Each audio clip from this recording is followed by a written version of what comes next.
Live है, कहाँ से स्टार्ट होगा? स्टार्ट है।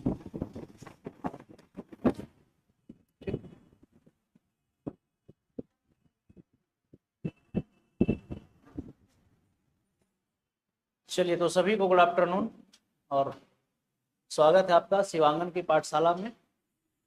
तो हम लोग पढ़ रहे थे इलेक्ट्रोस्टैट और पिछले क्लास में कहाँ तक बात कर चुके थे? इलेक्ट्रिक फील्ड इंटेंसिटी तक। तो इसमें हम लोग एक कॉन्सेप्ट डिस्कस कर रहे थे कि किसी भी पॉइंट पर एक पॉइंट चार्ज के कारण जो इलेक्ट्रिक फील्ड इंटेंसिटी होती है वो क्या होती है। ठीक। इसके बाद हम लोग एक और कॉन्सेप्ट को सीखे थे कि किसी भी पॉइंट पर मल्टीपल चार्जेस के कारण इलेक्ट्रिक फील्ड इंटेंसिटी क्या होती है। मतलब अगर कई सारे चार्जेस हैं तो उनके कारण किसी भी पॉइंट पर इलेक्ट्रिक फील्ड इंटेंसिटी क्या होगी। तो चलिए, जितने भी लोग जुड़ चुके हैं सभी को गुड आफ्टरनून। एक बार कमेंट करके बता देंगे ऑडियो वीडियो सब कुछ क्लियर है या नहीं। चलिए, दीक्षा, नेहा, टोपो गुड आफ्टरनून, स्वाति, नेहा, कालको गुड आफ्टरनून। चलिए ठीक है। तो हम लोग पिछले क्लास में जो है इलेक्ट्रिक फील्ड इंटेंसिटी के बारे में पढ़ रहे थे, जिसमें हम लोग सीखे थे, क्या सीखे थे हम लोग? जैसे मान लीजिए कि हमारे पास कोई अगर क्यू चार्ज है, क्यू चार्ज है, तो यहाँ से आर डिस्टेंस पर किसी पॉइंट पी पर जो है इलेक्ट्रिक फील्ड इंटेंसिटी क्या होती है। तो हम लोग सीखे थे कि यहाँ पर जो इलेक्ट्रिक फील्ड इंटेंसिटी होती है, अगर इसके मैग्नीट्यूड की अगर बात करी जाए तो ये होता है के क्यू बाई आर स्क्वायर। क्या होता है? के क्यू बाई आर स्क्वायर। इसके बाद जो हम लोग मल्टीपल चार्जेस के द्वारा किसी पॉइंट पर इलेक्ट्रिक फील्ड को निकालने के लिए भी सीखे थे। जैसे आप यहाँ पर देख सकते हैं, सुपरपोजिशन प्रिंसिपल की बात करें तो जैसे देखिए ये क्वेश्चन हम लोग कर लिए थे। जैसे यहाँ पर जो है ये दो चार्ज बी और सी पर जो चार्जेस प्रेजेंट हैं, ये दोनों चार्ज के कारण पॉइंट ए पर इलेक्ट्रिक फील्ड इंटेंसिटी क्या होगा, इसको हम लोग कैलकुलेट करना सीखे थे पिछले क्लास में। एक और क्वेश्चन किए थे, ये भी हो गया था हमारा। ठीक है। चलिए, तो इलेक्ट्रिक लाइंस ऑफ फोर्स इस पर आते हैं। पहले एक दो सवाल आप लोग लगाइए। चलिए, मान लीजिए कि ये एक स्क्वायर है। चलिए, इसका नाम है ए, बी, सी और ये है डी। चलिए, यहाँ पर भी एक चार्ज है प्लस क्यू, ई पर भी रखा हुआ है एक चार्ज प्लस क्यू, डी पर भी एक रखा हुआ है चार्ज प्लस क्यू। ठीक है। तो आपको जो है बताना है कि सी पर टोटल चार्ज कितना होगा।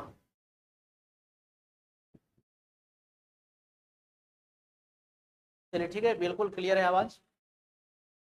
चलिए, तो ए बी सी, सी पर भी क्या चार्ज है? चलिए, तो मान लेते हैं कि सी पर भी एक चार्ज है प्लस क्यू। ठीक। और ये स्क्वायर है, इसका साइड लेंथ कितना है? ए, ए, ए, और ये भी क्या है? ए। स्क्वायर किसको बोलते हैं? वर्ग। तो जिसका चारों साइड क्या हो? बराबर हो। तो यहाँ पर क्वेश्चन है आपका, find the net, find the net electric field intensity at point. Question क्या है कि सी पर कुल विद्युत क्षेत्र तीव्रता की मान बताएं। सी पर कुल विद्युत क्षेत्र तीव्रता की मान बताएं। बोलिए कैसे निकालेंगे इसको? कैसा निकालेंगे बताइए जल्दी से फटाफट से कैलकुलेट करके।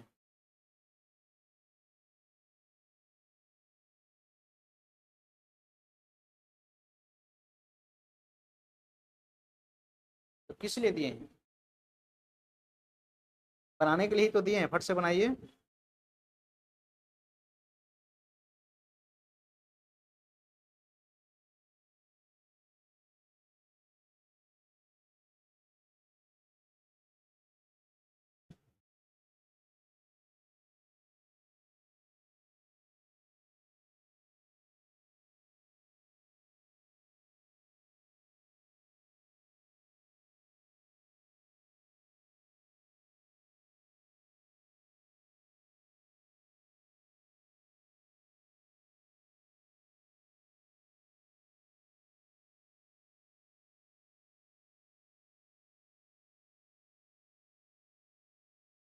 कितना आया?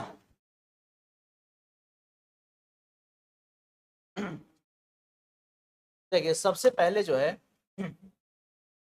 अगर आप बी के कारण सी पर निकालिएगा इलेक्ट्रिक फील्ड तो इधर आएगा, electric field due to B.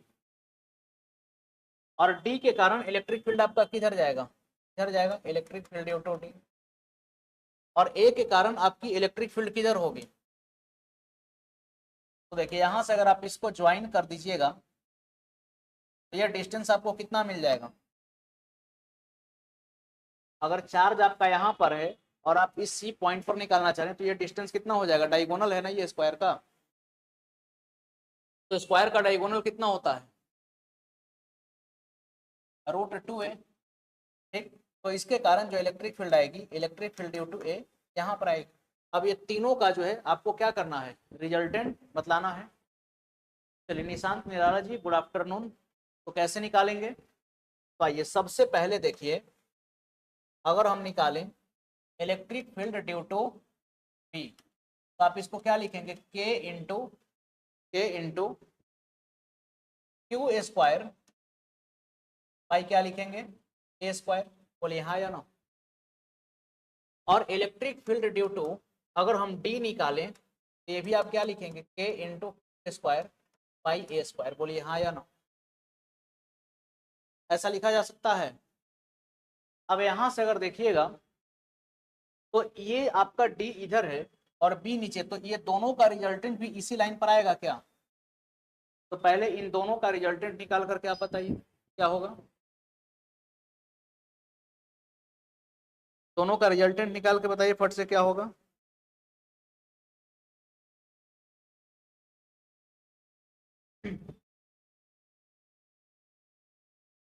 तो देखिए मान लीजिए कि इसको अगर आप x मान लेते हैं, इसको आप मान लेते हैं x। ठीक, तो यहाँ पर जो नेट फोर्स आएगा किसके कारण? b और d के कारण। तो आप इसको वेक्टर सम के थ्रू लिख सकते हैं क्या? एक्स स्क्वायर आ जाइए plus x square plus 2x² cos, और कॉस थीटा कितना लिखेंगे? कितना? 90 डिग्री। कॉस थीटा कितना हो जाएगा? 90 डिग्री। ठीक है, पूरा टर्म बताइए जीरो हो गया क्या? तो यहाँ से आपका नेट इलेक्ट्रिक फील्ड कितना आ गया? तो 2x², यानी कि ये क्या हो गया? x√2 हो गया क्या? यानी कि आप इसको ऐसा लिख सकते हैं, √2 times of KQ² upon A²। बोलिए हाँ या ना। ऐसा लिखा जा सकता है। अब यहाँ पर देखिए इलेक्ट्रिक फील्ड ड्यू टू ए निकालिए, इतना काम तो हो गया। अब इलेक्ट्रिक फील्ड ड्यू टू अगर आप ए निकालेंगे तो इसको आप क्या लिखेंगे? K×2² अपॉन, अब ये डिस्टेंस कितना है? √2a का स्क्वायर करेंगे तो ये क्या हो जाएगा हमारा? 2a²। तो ये कंफ्यूजन। अब देखिए जो नेट इलेक्ट्रिक फील्ड आपका आया था किसके कारण? डी और बी के कारण, वो इधर है और ए भी आपका इधर है। बताइए दोनों सेम डायरेक्शन में है, इसको हम सीधा क्या कर देंगे? ऐड कर देंगे। तो देखिए यहाँ पर हम लिखेंगे नेट इलेक्ट्रिक फील्ड एट सी। तो इसके लिए जो है आपका को आप ऐड कर देंगे, इलेक्ट्रिक फील्ड एट सी जो आपका होगा टोटल, इसके लिए आप दोनों को ऐड करेंगे, यानी कि √2 times of KQ² upon A²।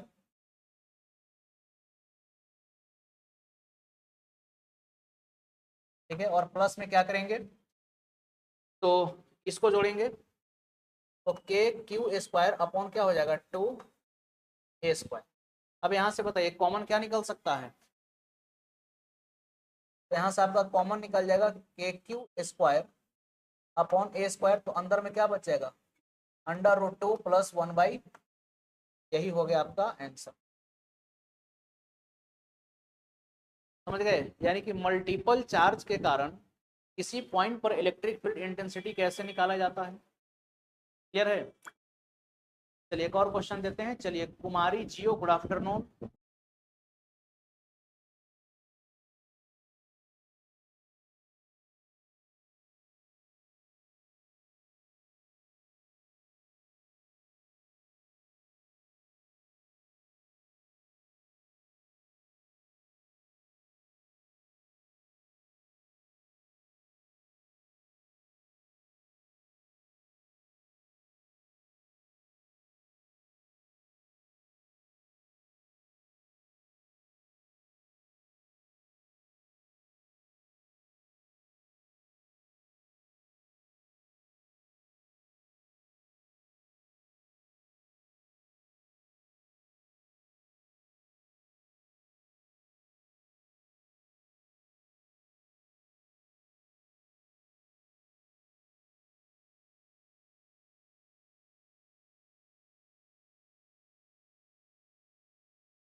आपके फ्रेंड आज कहाँ गए? अच्छा, आपके सिस्टर ने अपने सिस्टर।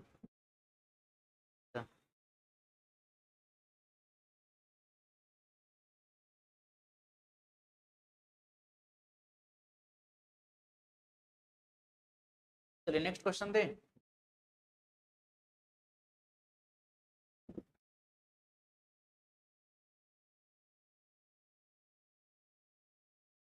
देखिए क्वेश्चन देते हैं आपको, देखते हैं कितने लोग बना पाते हैं। क्वेश्चन है, अ water particle of mass 10 milligram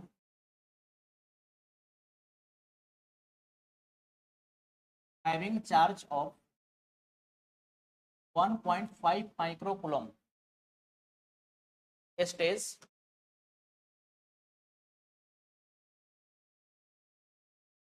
suspended in a room due to electric field। तो आगे क्वेश्चन पूछा गया है, find the direction and magnitude of electric field. ये मैं बोल दें, देखिए एक जल की कण, या फिर ऐसे लिखिए 10 मिलीग्राम वाली एक जल की कण, 10 मिलीग्राम वाली जल की एक कण जिस पर 1.5 माइक्रो कूलम का आवेश है, जिस पर 1.5 माइक्रो कूलम का आवेश है, यह विद्युत क्षेत्र के कारण, यह विद्युत क्षेत्र के कारण किसी कमरे में, यह विद्युत क्षेत्र के कारण किसी कमरे में विरामावस्था में लटकी हुई, विरामावस्था में लटकी हुई है। तब विरामावस्था में लटकी हुई है, तब तब विद्युत क्षेत्र की तीव्रता एवं दिशा बताएं। तब विद्युत क्षेत्र की तीव्रता एवं दिशा बताएं। 10 milligram having charge of 1.5 microcoulomb stays suspended in a room due to electric field, find the direction and magnitude of electric। नहीं समझ में आया क्वेश्चन? देखिए क्वेश्चन ये कह रहा है कि एक वाटर का पार्टिकल है, देखिए ये रहा आपका वाटर पार्टिकल, ये है वाटर पार्टिकल। अब ये रूम में लटका हुआ है, तो सबसे पहले तो समझिए कि इस पर क्या फोर्स लग रहा होगा। इस पर एक mg फोर्स लग रहा होगा नीचे, क्या इस पर mg नाम का फोर्स नीचे लग रहा होगा? जितना आखिर इस वाटर पार्टिकल का भार है, उतना ही फोर्स इस पर किधर लग रहा होगा? नीचे। लेकिन ये लटका हुआ है, तो देखिए इलेक्ट्रिक फील्ड में पिछले क्लास में हम लोग पढ़े थे कि अगर मान लीजिए कि इलेक्ट्रिक फील्ड डायरेक्टेड है, ठीक, इलेक्ट्रिक फील्ड का डायरेक्शन है, अगर कोई पॉजिटिव चार्ज होता है तो इस पर क्यू ई फोर्स इधर लगता है कि नहीं, और अगर कोई नेगेटिव चार्ज है तो इस पर क्यू ई फोर्स इधर लगता है। तो जरा सोचिए, जरा सोचिए, इस पर एम जी नीचे लग रहा है, तो इसको बैलेंस करने के लिए इलेक्ट्रिक फील्ड किधर रही होगी? ऊपर। इलेक्ट्रिक फील्ड किधर रही होगी बताइए? इलेक्ट्रिक फील्ड ऊपर रहा होगा।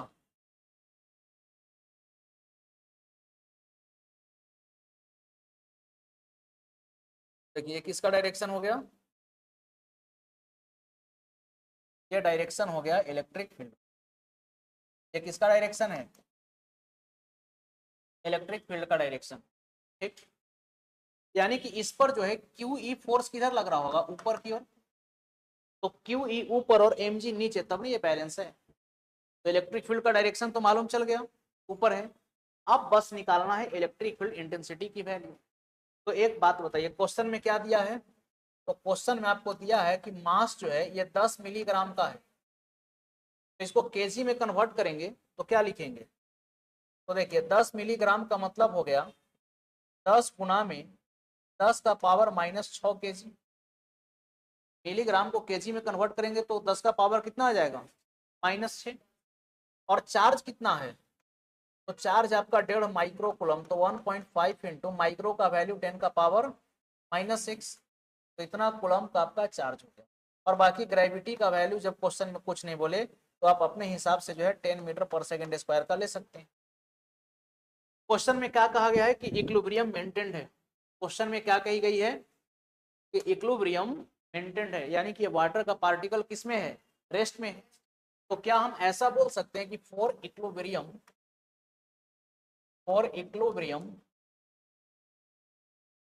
कंडीशन, अगर इक्विलिब्रियम कंडीशन की अगर हम बात करें तो क्या ये mg और qe ये दोनों आपस में बराबर होने चाहिए।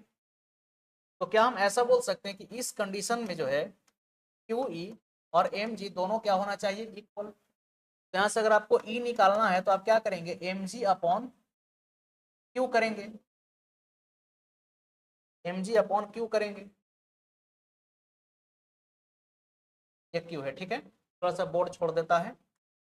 तो मास कितना है, 10 इंटू 10⁻⁻6 से लेंगे 10। और चार्ज कितना है, 1.5 इंटू 10⁻⁻6, यही होगा ना। देखिए ये चीज आपका कैंसिल हो गया क्या, और यहां से देखिएगा तो ये आपका कितना आ जाएगा, एक जीरो ऊपर जाएगा तो 1000 हो जाएगा, यानी कि 1000/15, यानी कि 5 से काटिएगा तो 200 बार में 1000 कट जाएगा, और 5 या 15 तो इतना न्यूटन पर कूलम का इलेक्ट्रिक फील्ड इंडेक्स, या फिर आप इसको वोल्ट पर मीटर भी बोल सकते हैं। आसान क्वेश्चन था कि नहीं, चलिए इसको नोट किया जाए। एक बेहतर नोट्स जरूर बनाएंगे, ठीक है, और सारे क्वेश्चन को नोट्स में लिखेंगे, और समय समय पर आप इसको रिवाइज भी करते हुए चलेंगे। चलिए मीना सिंह बोल रहे हैं कि हम ऑनलाइन है, और रश्मि कुमारी का एक सबसे बड़ा कंफ्यूजन है कि सर मैथ का क्लास क्यों नहीं, और बाकी बात भी सही, कंफ्यूजन हो क्यों नहीं। तो देखिए मैथ का क्लास क्यों नहीं हो रहा है, तो सबसे पहले कि सर रांची से बाहर थे, ठीक, लेकिन सर जब रांची आए तो उनका तबीयत खराब हो गया, इसीलिए वो मंडे को क्लास नहीं ले पाए, तो मंडे को क्लास हम लिए। ट्यूसडे को तो मेरा ही क्लास रहता था, कल आपका था वेंसडे, तो कल वेंसडे को जो है उनका क्लास था, तो मुहर्रम का हो गया छुट्टी, ठीक है। आज है थर्सडे, तो आज थर्सडे को मेरा ही क्लास था, अब कल है फ्राइडे, तो कल गारंटी है कि आपकी मैथ की क्लास, ठीक है। हाँ बिल्कुल, आप उसको डिवाइड करके लिख भी सकते हैं चमेली कुमारी, ठीक है। एक और क्वेश्चन निकालते हैं, अच्छा सवाल था।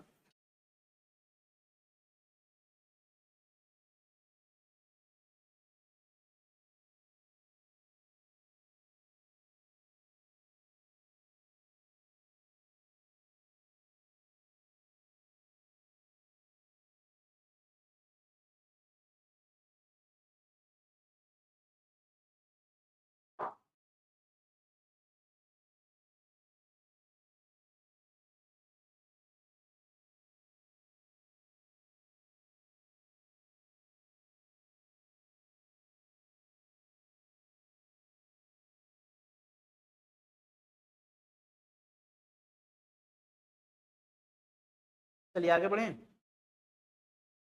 आइए एक क्वेश्चन है, समझते हैं इसको। देखिए एक पेंडुलम है, पेंडुलम समझते हैं ना, एक पेंडुलम है,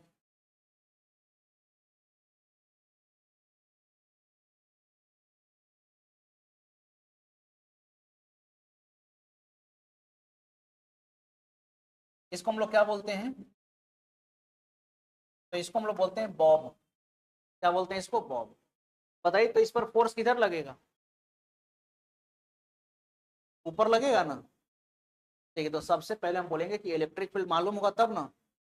तो चलिए इस पेंडुलम पर जो है इलेक्ट्रिक फील्ड का डायरेक्शन किधर है, तो मान लीजिए कि इलेक्ट्रिक फील्ड का डायरेक्शन इधर है समथिंग, ये डायरेक्शन किसका है, इलेक्ट्रिक फील्ड आपका इधर डायरेक्टेड है, बॉब आपका नीचे लटका हुआ है, ठीक। तो इस पर फोर्स किधर लगेगा, ऊपर की दिशा में फोर्स लगेगी कि नहीं। तो चलिए अब जो है हम देखें कि इस पेंडुलम पर जो है फोर्स लगा किधर, ऊपर की दिशा में, और ये पेंडुलम जो है हमारा पहुंच गया,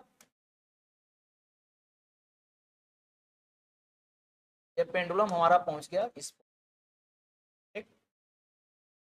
क्वेश्चन में क्या क्या दिया हुआ है, तो चलिए मास आपको दे दिया गया है 80 मिलीग्राम, इलेक्ट्रिक फील्ड इंटेंसिटी आपको बताई गई है 20 इंटू 10⁻³ न्यूटन पर कूलम, और जो चार्ज है वो 2 इंटू 10⁻⁻8 कूलम का है। इस पर चार्ज दे दिए, कितना चार्ज दे दिए, प्लस क्यू। तो देखिए जब भी कोई चार्ज किसी इलेक्ट्रिक फील्ड में आएगा तो इस पर क्या लगेगा, एक फोर्स लगेगा। तो पेंडुलम पर चार्ज दे दिए क्यू, इलेक्ट्रिक फील्ड इंटेंसिटी आगे की दिशा में, तो जाहिर सी बात है कि इस पर फोर्स लगेगा आगे। तो एक बात बताइए, इस पेंडुलम में टेंशन जनरेट होगा कि नहीं, टेंशन इधर आ जाएगा, आएगा ना। तो क्वेश्चन आपसे बोला है, क्वेश्चन आपसे बोला है कि फाइंड द,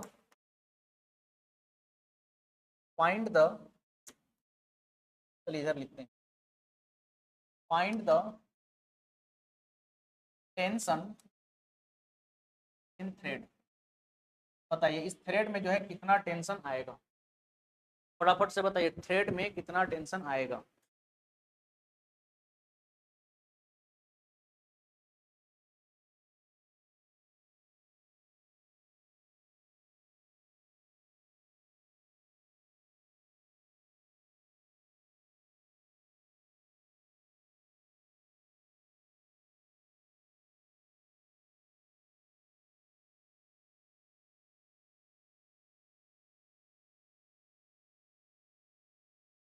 क्या करेंगे, कैसे करेंगे इसमें काम।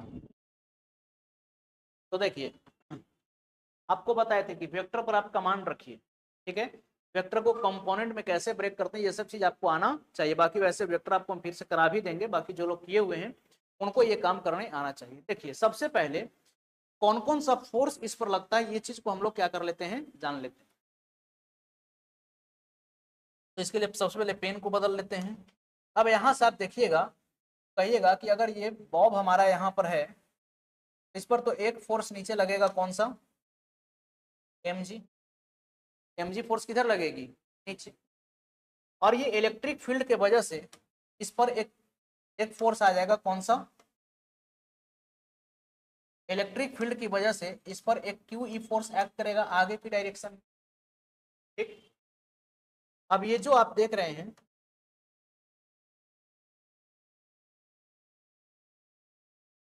तो इसको हाथ से जोड़ देते हैं, समझ, ये जो टेंशन यहाँ पर लग रहा है, समझिएगा, इस टेंशन थोड़ा सा टेढ़ा हो गया, सीधा है। तो इस टेंशन का भी दो कंपोनेंट होगा कि नहीं, एक इस डायरेक्शन में और एक कंपोनेंट किधर होगा, इस डायरेक्शन में।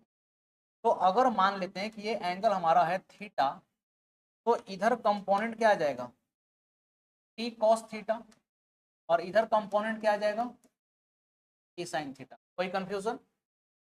तो यहां से आप एक चीज देखेंगे, ये जो टी साइन थीटा का कंपोनेंट है ये किसको बैलेंस करेगा, क्यू ई को बैलेंस करेगा। ये साइन थीटा का कंपोनेंट किसको बैलेंस करेगा, क्यू ई को, पहला नंबर बात। और जो टी कॉस थीटा का कंपोनेंट है ये किसको बैलेंस करेगा, एम जी। तो इसको हम क्या लिखेंगे, T cos theta equal to M. Question number 2 निकालना क्या है, टेंशन। तो देखिए ऐसा क्वेश्चन जो है, चूंकि एक बार पूछा गया है क्वेश्चन, ठीक है ना, ये क्वेश्चन पूछा भी गया है। और वैसे जानकारी के लिए आपको बता दें, HC वर्मा का जो बुक है उसमें शायद ये 46 या 47 नंबर प्रॉब्लम है, 46 नंबर प्रॉब्लम है, ठीक है। लेकिन ये क्वेश्चन पूछा गया है प्रीवियस ईयर में, ठीक है, इसीलिए आपको ये क्वेश्चन हम बता रहे हैं। तो आइए इसका जो तरीका है वो क्या होता है, इक्वेशन 1 का स्क्वायर कीजिए और इक्वेशन 2 का स्क्वायर कीजिए और दोनों को जोड़ दीजिए, रिजल्ट आपको मालूम चल। तो इसका स्क्वायर करेंगे तो क्या हो जाएगा, T square sine square theta plus T square cos square theta, और इधर क्या हो जाएगा, क्यू ई का स्क्वायर और प्लस जो है एम जी का स्क्वायर। यही करेंगे ना। तो यहाँ पर देखिएगा, तो ये टी स्क्वायर को जब आप कॉमन ले लेंगे तो अंदर क्या बच जाएगा, sine square theta plus cos square theta. Charge कितना है, तो 2 गुणा में 10 का पावर -8 और इलेक्ट्रिक फील्ड की इंटेंसिटी कितना है 20 गुणा में 10 का पावर 3, 20 गुणा में 10 का पावर 3। एक तो इसका स्क्वायर करना होगा प्लस, तो थोड़ा सा छोटा कर देते हैं, या जो है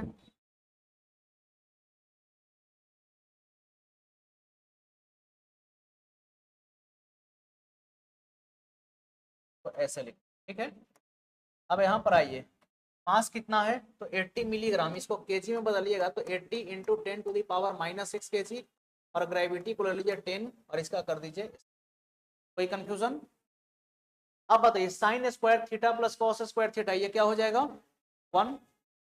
पढ़े ना ट्रिग्नोमेट्री में फॉर्मूला आइडेंटिटी में, sine square theta plus cos square theta क्या हो जाएगा 1। तो ये वैल्यू आपकी हो गई 1। तो यहाँ से ये टी स्क्वायर इक्वल टू क्या हो जाएगा, तो देखिए 20 गुना में कितना हो जाएगा 40, या फिर अगर आप देखिएगा तो 10 का पावर -8 है और ये 10 का पावर 4, तो क्या इसको हम ऐसा बोल सकते हैं 4 गुना में 10 का पावर -4 का ये स्क्वायर हो जाएगा।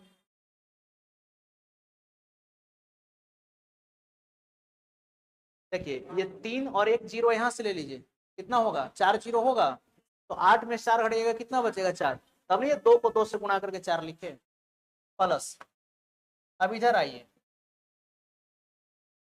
तो यहाँ पर देखिए एक जीरो और एक जीरो इसमें जोड़िएगा तो 2 जीरो घट जाएगा, तो ये कितना हो जाएगा 8 गुणा में 10 का पावर कितना हो जाएगा ये -4 का स्क्वायर हो जाएगा। तो यहाँ से टी स्क्वायर आप क्या लिखेंगे तो 4 का स्क्वायर 16, ठीक है, और प्लस कर लीजिए 8 का स्क्वायर 64, और गुणा में क्या लिखेंगे 10 का पावर -8, यही होगा ना।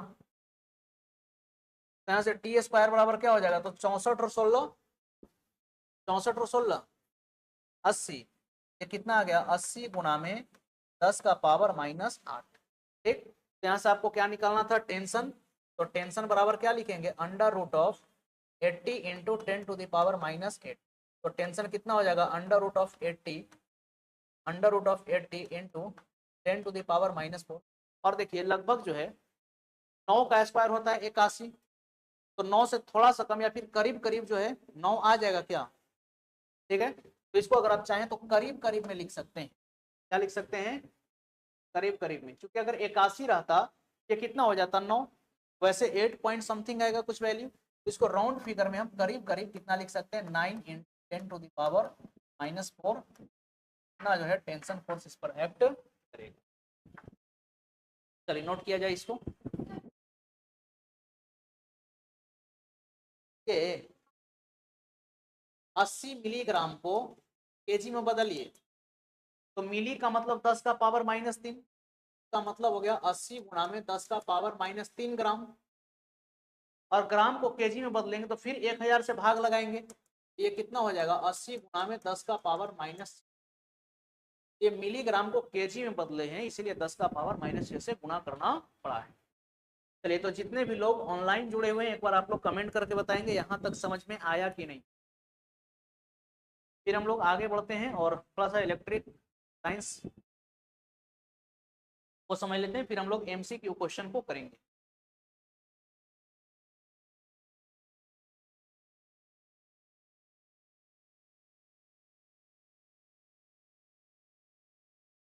अच्छा, और एक और न्यूज है, मतलब इंफॉर्मेशन भी आप इसको समझ सकते हैं कि जो लोग अभी तक मतलब कि शिवांगन पब्लिकेशन ऐप में ऐड नहीं हुए हैं, ठीक है, तो आप लोग मतलब ऐड करवा लीजिए जल्दी, ठीक है।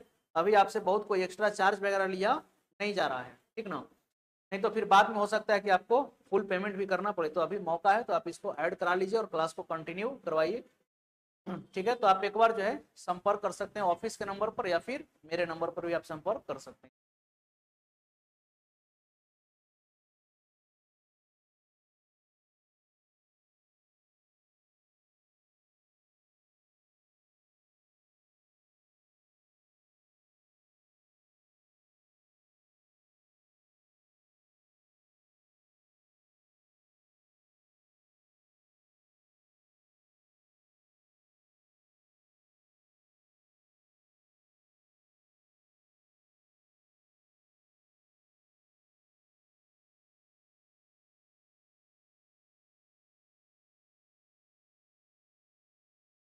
अब पानी पिलाई।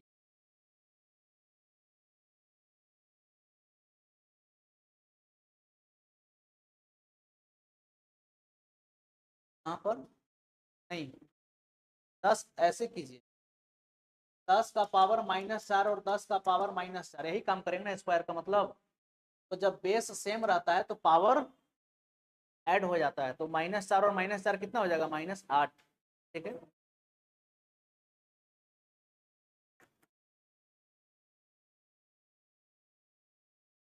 इसको देखिए, जैसे मान लीजिए कि 2 का स्क्वायर है, तो आप क्या करते हैं, 2 गुणा 2 ही तो करते हैं, तब ना 4 आता है आपका।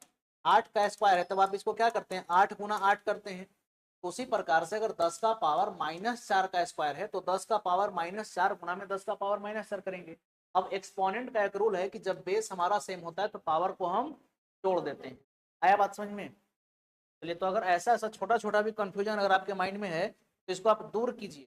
ठीक है, चूंकि ये सब छोटे छोटे कंफ्यूजन अगर चल करके ये सब बड़े कंफ्यूजन बन जाते हैं। तो कोई भी कहीं पर भी आपको दिक्कत हो जाए, आप बेधड़क पूछिए, और आपस में भी आप लोग जो है, हम तो कहेंगे डिस्कशन वगैरह भी आप लोग कर सकते हैं, जैसे किन्हीं को समझ में आया, किन्हीं को समझ में नहीं आया। ठीक है, तो आप हमसे भी पूछिए, या फिर आप आपस में पूछिए, या फिर कभी अगर बहुत ऐसा दिक्कत हो तो आप पर्सनली मेरे नंबर पर जो है, देखिए नंबर यहाँ पर लिख देते हैं 87893477, इस पर आप पर्सनली मैसेज करके भी क्वेश्चंस वगैरह पूछ सकते हैं। जब भी हम फ्री होंगे आपको हम रिप्लाई कर दिया करें।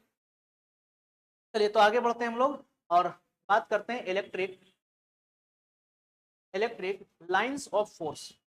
तो जैसे हम लोग अगर मैग्नेटिक फील्ड की बात करते हैं, तो सोचिए मैग्नेटिक फील्ड कैसे बनता है। तो मैग्नेट्स में 2 पोल्स होते हैं, नॉर्थ पोल और साउथ पोल। तो नॉर्थ पोल से मैग्नेटिक फील्ड लाइंस निकलते हैं और साउथ पोल में मर्ज करते हैं। तो मैग्नेटिक फील्ड बना मैग्नेटिक फील्ड लाइन से। तो उसी प्रकार से अगर हम लोग इलेक्ट्रिक फील्ड की बात करें कि इलेक्ट्रिक फील्ड कैसे बनेगा, ये इलेक्ट्रिक लाइंस से जो है ये क्या बनता है, इलेक्ट्रिक फील्ड बनता है।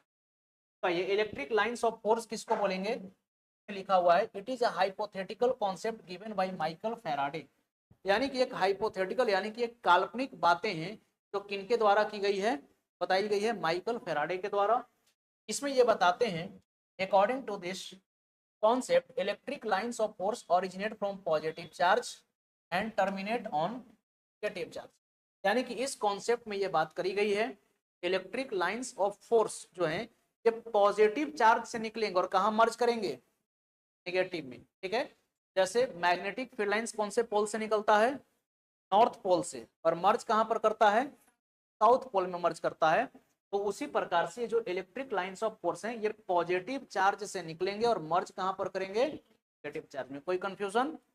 आइए, the tangent at any point on lines of force indicate the direction of electric field lines.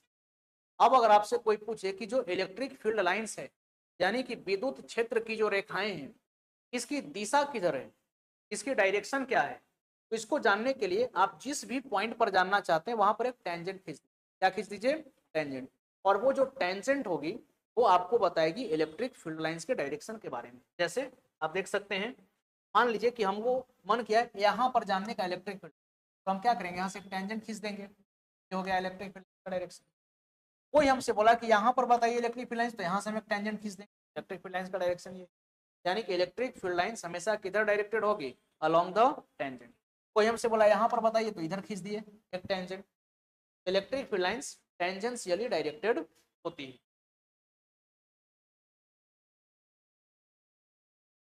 अब आ जाइए नेक्स्ट, ये हिंदी में है वही सेम बात। अब देखिए properties of electric lines of force. Electric lines of force का कुछ प्रॉपर्टीज भी, इसको भी आप क्या करेंगे, याद रखेंगे, क्योंकि कई बार एमसीक्यूज क्वेश्चन जो है एग्जाम में यहां से भी देखे गए। क्या लिखा हुआ है, in free space electric lines of force are always continuous. देखिए, अगर फ्री स्पेस की अगर हम बात करें तो इलेक्ट्रिक फील्ड लाइंस हमेशा क्या होगा, कंटिन्यूअस होगा, because electric force is continuous. Electric force कहने का मतलब जो कूलम्ब्स लॉ में आप पढ़े, किसी भी दो चार्ज के बीच लगने वाला फोर्स तो ये कंटिन्यूअस होता है। तो ये कहां पर बात करी गई है, ये ध्यान रखिएगा, ये फ्री स्पेस की बात करी गई। फ्री स्पेस का मतलब कि अगर कोई दो चार्ज पार्टिकल है, अगर इसके बीच में कोई तीसरा चार्ज पार्टिकल या फिर तीसरा कोई ऑब्जेक्ट नहीं है, तो इलेक्ट्रिक फील्ड लाइंस आपके क्या होंगे, कंटिन्यूअस होंगे। तो इसका मतलब कि क्या किसी चार्ज पार्टिकल के आने से या किसी ऑब्जेक्ट के शामिल हो जाने से ये इलेक्ट्रिक फील्ड लाइंस बदल जाते हैं या डिसकंटिन्यूअस हो जाते हैं, तो बोलेंगे बिल्कुल। तभी तो ये फ्री स्पेस के लिए बात करी गई है। ठीक, नेक्स्ट आइए, देखिए यहाँ पर लिखा हुआ है कि इलेक्ट्रिक लाइंस ऑफ फोर्स में भी डिसकंटिन्यूअस। देखिए जो बात आपको समझा रहे थे आ भी गया। क्या लिखा हुआ है कि इलेक्ट्रिक लाइंस ऑफ फोर्स में भी डिसकंटिन्यूअस, ये डिसकंटिन्यूअस भी हो सकते हैं। कब, तो if a conductor is placed in the path of lines of force, अगर लाइंस ऑफ फोर्स के रास्ते में किसी कंडक्टर को रख दिया जाए, ये क्या हो जाएंगे, डिसकंटिन्यूअस हो जाएंगे। जैसे आप यहाँ पर समझ सकते हैं, जैसे मान लीजिए कि हमारे पास कोई एक चार्ज पार्टिकल, चलिए कोई रहा चार्ज पार्टिकल। अब क्या था कि इससे इलेक्ट्रिक फील्ड लाइंस निकल रहे थे इस प्रकार से क्या निकला, ये सब इलेक्ट्रिक फील्ड लाइंस निकल रहे थे, ये सब इलेक्ट्रिक फील्ड लाइंस इस प्रकार से निकला। अच्छा, पॉजिटिव चार्ज है तो इलेक्ट्रिक फील्ड लाइंस किधर होगा, आउटवर्ड डायरेक्शन में। हम लोग पढ़े हैं कि अगर कोई भी चार्ज पॉजिटिव है तो इससे जो इलेक्ट्रिक फील्ड लाइंस बनेगा इसकी डायरेक्शन क्या होगी, तो रेडियली आउटवर्ड, रेडियली आउटवर्ड इस प्रकार से बनेगी। लेकिन अगर इधर किसी ऑब्जेक्ट को रखिएगा, जैसे मान लीजिए यहाँ पर अगर किसी हम एक ऑब्जेक्ट को रख दिए, चलिए जैसे सपोज कीजिए कि हम यहाँ पर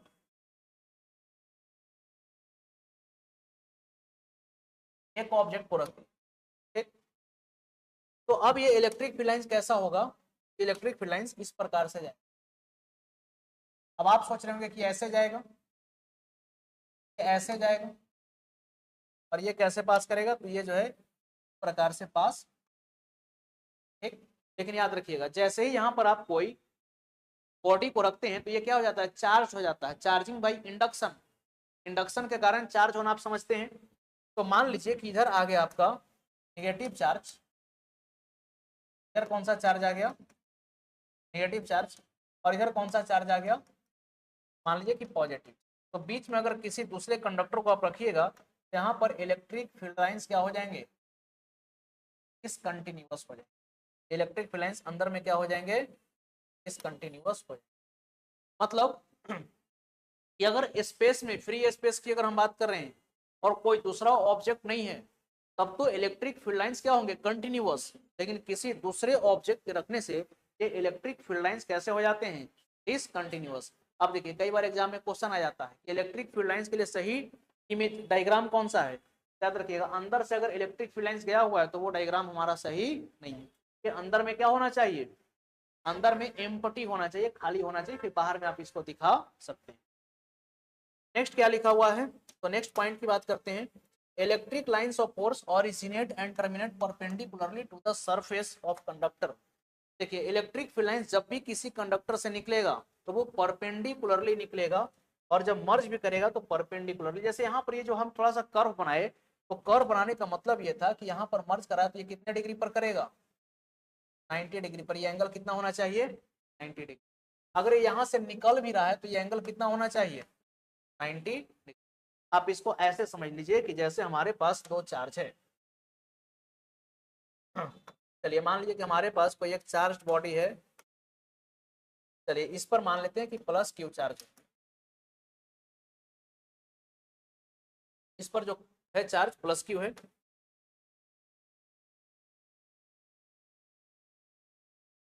और एक दूसरा चार्ज बॉडी है, देखिए इस पर चार्ज है प्लस क्यू और इस पर कैसा चार्ज है, माइनस। तो सबसे पहली बात कि इलेक्ट्रिक फील्ड लाइंस कहाँ से निकलेंगे, पॉजिटिव चार्ज से निकलेंगे। तो जब यहाँ से निकलेगा ये ऐसे निकल करके पहुंच टाइप से, यानी कि यहाँ से अगर ये निकल रहा है तो इस प्रकार से निकल करके जाए, यानी कि जहां से ये ऑरिजिनेट हो रहा है ये एंगल कितना होना चाहिए, 90 डिग्री। और जहां पर ये मर्ज कर रहा है वो भी एंगल कितना होना चाहिए, यानी कि यहाँ से भी अगर ऑरिजिनेट होगा तो इसको इस प्रकार से जाना हो, यानी कि ये एंगल 90, ये एंगल भी यहाँ से अगर निकला तो जहां पर मर्ज करेगा ये 90 डिग्री पर मर्ज करेगा और निकलेगा भी कितने डिग्री पर, 90 डिग्री पर, ठीक है। तो यहाँ से ऑरिजिनेट भी होगा आपका परपेंडिकुलरली, और जब ये मर्ज भी करेगा, ये कैसे मर्ज करेगा, परपेंडिकुलर। यही बात यहाँ पर लिखा हुआ है कि इलेक्ट्रिक फील्ड लाइंस कहाँ से ओरिजिनेट होगा, सबसे पहले बताइए इलेक्ट्रिक फील्ड लाइंस कहाँ से ओरिजिनेट होंगे, पॉजिटिव चार्ज से। मर्ज कहाँ पर करेंगे, नेगेटिव चार्ज। जहां से ये निकलेगा कितने डिग्री के एंगल पर निकलेगा, 90 डिग्री, और जहां पर मर्ज करेगा वहां पर भी एंगल क्या होना चाहिए, 90 degree. Next, the position where lines of force are denser electric field is greater. अब इलेक्ट्रिक फील्ड लाइंस जहां पर बहुत ज्यादा या फिर पास पास हैं, तो समझिए कि वहां पर डेंसिटी क्या है, अधिक है। जैसे आप मैग्नेट में पढ़ते होंगे कि मैग्नेटिक फील्ड लाइंस अगर क्लोजर है तो वहां पर स्ट्रॉन्ग मैग्नेटिक फील्ड होता है, लेकिन अगर मैग्नेटिक फील्ड लाइंस दूर दूर हैं तो वहां पर मैग्नेटिक फील्ड क्या होता है, कमजोर होता है।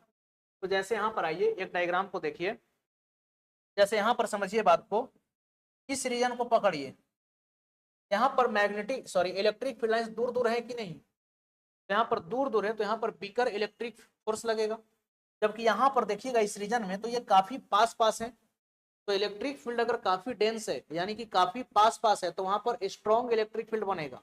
लेकिन अगर इलेक्ट्रिक फील्ड लाइंस दूर दूर हैं तो वहां पर इलेक्ट्रिक फील्ड आपका जो होगा का फोर्स का इफेक्ट कम देखने को मिलेगा।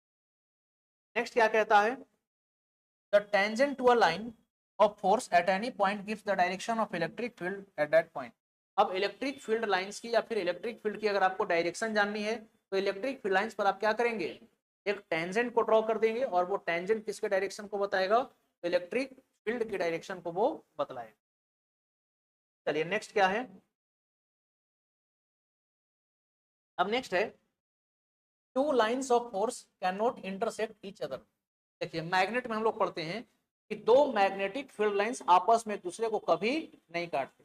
रीजन क्या बताते थे कि अगर दो मैग्नेटिक फील्ड लाइंस आपस में एक दूसरे को कट कर रहे हैं तो उस पॉइंट पर टेंजेंशियली दो दो डायरेक्शन होगी। कितने डायरेक्शन होंगे, दो डायरेक्शन। और मैग्नेटिक फील्ड लाइंस का जो डायरेक्शन होता है इसको हम लोग कैसे पहचानते हैं, तो मैग्नेटिक कंपास से। तो एक समय पर एक मैग्नेटिक कंपास के लिए दो दो डायरेक्शन दिखाना संभव नहीं होता, इसलिए हम बोलते हैं कि दो मैग्नेटिक फील्ड लाइंस एक दूसरे को कभी नहीं काटती। तो सेम कंडीशन यहाँ पर भी है, क्या लिखा हुआ है कि suppose two lines of force intersect each other at a given point पे। मान लीजिए कि ये दो इलेक्ट्रिक फील्ड लाइंस थे, देखिए ये इलेक्ट्रिक फील्ड लाइंस 1 है और ये इलेक्ट्रिक फील्ड लाइंस 2 है। अब जो है सपोज कीजिए कि ये किसी पॉइंट P पर क्या कर दिया, कट कर दिया। तो जब कट करेगा तब यहाँ पर क्या होगा, then the number of tangent at this point are more than 1। एक से अधिक टेंजेंट बनेगा। देखिए एक टेंजेंट आपका इधर बना, इसके रिस्पेक्ट में देखिएगा इधर बनेगा।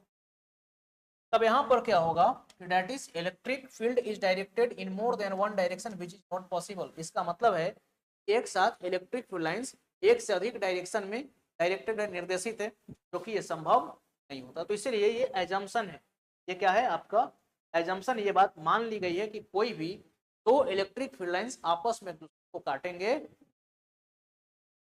ये बात हिंदी में लिखी गई है। अब आइए क्वेश्चन, बताइए क्वेश्चन बनाए थे आप लोग, चलिए फटाफट से कमेंट करके बताइए क्वेश्चन बनाए थे आप लोग, हाँ या ना। एटलीस्ट 10 क्वेश्चन तो आपसे बनना ही चाहिए, ताकि 10 के आगे का जो सवाल है वो आपसे बन जाएगा जब हम लोग पढ़ेंगे कि मतलब कि चार्ज डिस्ट्रीब्यूशन के द्वारा किसी पॉइंट पर बनने वाला जो इलेक्ट्रिक फील्ड इंटेंसिटी होता है, जब उस कॉन्सेप्ट को आप समझ जाएंगे तब फिर आगे का क्वेश्चन आप कर पाएंगे। लेकिन जितना बात हम लोग सीखे यहाँ से एटलीस्ट कम से कम जो है आपके 10 प्रश्न बनने चाहिए। तो देखिए पहला क्वेश्चन है, the force per unit charge is known as. प्रति इकाई आवेश पर लगने वाले बल को क्या कहते हैं, तो इलेक्ट्रिक फील्ड बोलते हैं।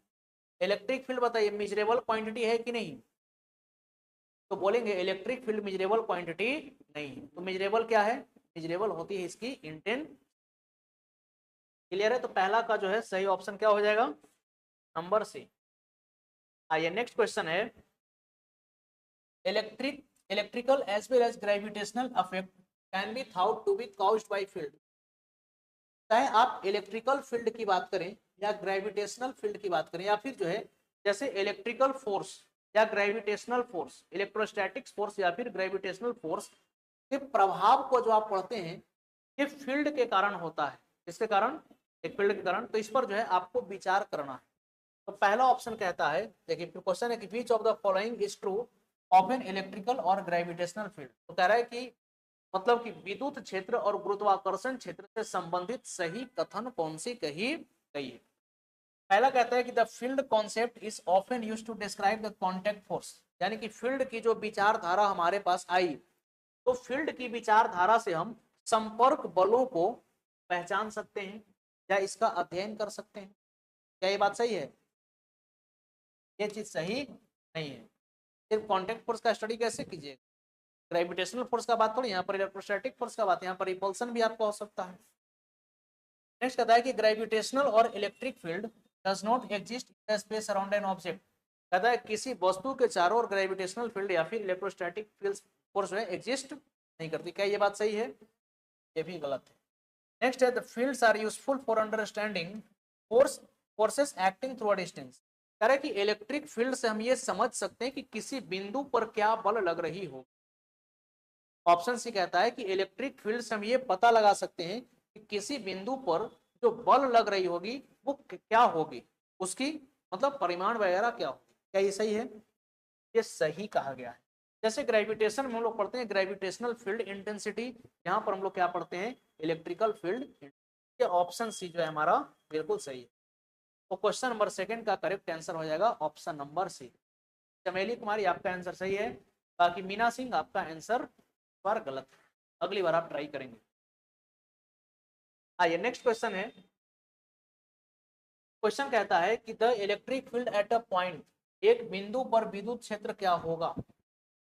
किसी बिंदु पर विद्युत क्षेत्र क्या होती है? पहला ऑप्शन कहता है ऑलवेज कंटिन्यूअस, यानी कि हमेशा सतत होगी, हमेशा सतत होगी।